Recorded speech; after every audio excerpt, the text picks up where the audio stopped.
चुड़ैल की बांसुरी। एक सुहाना सा दिन होता है और मगन, रामलाला, चंदन, राजन, तपन और गोलू के पापा गांव के बरगद के पेड़ के नीचे बैठकर अपनी शाम की गपशप कर रहे हैं। अरे रामलाला और चंदन, तुम्हारी फसल कैसी चल रही है इस साल? अरे बंधु, क्या बताएं, बारिश ने तो परेशान कर रखा है। सही बात, बारिश की कमी ने दिमाग खराब कर दिया है। सरपंच गांव वालों के लिए एक खबर लेकर आता है। अच्छा मेरे गांव के भाइयों, सुनो जरा।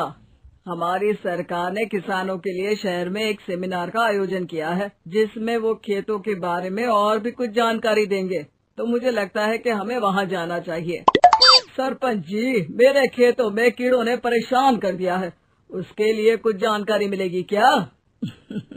बिल्कुल, तुम्हारे खेतों के बारे में तुम्हें सारी जानकारी देंगे वो लोग। तुम तीनों को जाना चाहिए, बहुत फायदा होगा तुम्हें उससे। ये कहकर सरपंच वहाँ से चला जाता है और तीनों सोचते हैं कि वो शाम के वक्त मैदान पर मिलेंगे और वहीं से रवाना हो जाएंगे। तीनों दोस्त मैदान पर मिलते हैं और जैसे ही निकलना शुरू करते हैं तभी एक बांसुरी की आवाज सुनकर वो भी उसी ओर सम्मोहित स्थिति में चलना शुरू कर देते हैं। कुछ बच्चे हर बार की तरह अपना दोपहर का फुटबॉल का गेम खेल रहे हैं। पकड़ लिया, पकड़ लिया, पकड़ के दिखा मुझे, इतना भी नहीं कर सकता। अच्छा, कितना भागेगा? आखिरकार तो मेरी पकड़ में आ ही जाएगा। हाँ, तुझे पता नहीं तपन, राजन कितनी तेज दौड़ लगा सकता है। खेलते खेलते अचानक से एक बांसुरी की मीठी आवाज सुनाई पड़ती है। सारे बच्चे उसका पीछा करने लगते हैं।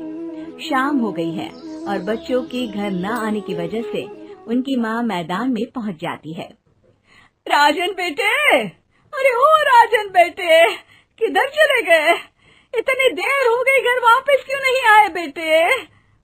तपन बेटा, चलो घर, शाम हो गई है, कितना खेलोगे? और गोलू, ओ गोलू। तीनों की माँ एक दूसरे को देखने लगती है और उन्हें एहसास होता है कि उन तीनों के बेटे घर आए ही नहीं। अरे राजन और गोलू की मम्मी, आप इधर? राजन और गोलू घर नहीं आए क्या अभी तक? नहीं तो दोपहर में राजन मुझे बताकर गया था कि वो तपन और गोलू के साथ खेलने जा रहा है। मैंने सुना है कि गांव में एक चुड़ैल घूम रही है, कहीं वही तो नहीं ले गई ना हमारे बच्चों को? ऐसा कुछ नहीं हुआ होगा, हम तीनों अलग अलग जगह ढूंढते हैं, इधर ही खेल रहे होंगे तीनों बच्चे। ये कहकर तीनों बच्चों की माएं उन्हें ढूंढने निकल गई। बहुत देर हो गई और फिर भी तीनों बच्चे मिले नहीं। तीनों की माएं मैदान पर फिर से मिलती हैं। सुनिए जी, ये तीनों मिल ही नहीं रहे और मेरे दिमाग में बहुत बुरे बुरे ख्याल आ रहे हैं। आप चिंता मत कीजिए, हम सरपंच से जाकर बात करते हैं, वो हमारी मदद करेंगे। गोलू की माँ सही कह रही हो, चलो चलते हैं। एक उम्मीद की आशा लेकर तीनों अपने बेटों की फिक्र में सरपंच के घर जा पहुंचती है। सरपंच अपनी शाम की चाय पी रहे हैं और अखबार पढ़ रहे हैं। तभी तीनों की माँ हड़बड़ी में भागकर उनके पास आती है। अरे अरे, आप तीनों इतनी डरी हुई क्यों हो? क्या हुआ? ऐसी क्या बात हो गई? तिवारी जी, हमारे लड़के दोपहर से खेलने गए हैं और अब तक लौटे नहीं हैं। हमने उन्हें सब जगह ढूंढा, लेकिन हमें वो मिले ही नहीं, इसीलिए हम भागकर आपके पास आ गए। अच्छा, इनके पिता कहाँ है? ये कुछ काम के लिए शहर गए हैं, इसीलिए हम भागकर आपके पास आए हैं। हाँ, मैं उसके बारे में भूल ही गया था। एक काम कीजिए, मुझे उस जगह लेकर चलिए जिधर वो आखिरी बार खेल रहे थे। सरपंच घर से एक डंडा लेकर तीनों के साथ मैदान की ओर निकल पड़ते हैं। तीनों मैदान पर पहुंच जाते हैं और उन्हें ढूंढने के लिए कुछ सुराग खोजना शुरू करते हैं। आपको कोई ऐसी जगह पता है जहां ये तीनों साथ में मिलते हैं? नहीं जी, ऐसी तो कोई जगह नहीं पता। अचानक से वही बांसुरी की आवाज आना शुरू हो जाता है और सरपंच सम्मोहित होकर उस आवाज की तरफ जाना शुरू कर देते हैं। अरे तिवारी जी, आप ठीक तो हैं? कहाँ जा रहे हैं? अरे ओ तिवारी जी, वो हमें सुन नहीं पा रहे हैं क्या? सरपंच बांसुरी की धुन में झुककर उसी दिशा में आगे बढ़ रहे थे। ये आवाज कैसी? ऐसा लग रहा है कि कोई बांसुरी बजा रहा हो। हाँ, सरपंच जी भी उसी दिशा में जा रहे हैं। सरपंच का पीछा कर तीनों मैदान के टूटे हुए बंगले पर पहुंच गए और सरपंच के पीछे दरवाजे के अंदर घुस गए। तीनों बंगले के अंदर झांकते हैं तो देखते हैं कि बहुत अच्छे से संभाला गया है बंगला। उतने में एक हंसी की आवाज आती है। मेरी बांसुरी, तूने मुझे आज तक कभी तंग नहीं किया। हमेशा अपने जादू से लड़कों को खींच लाती है।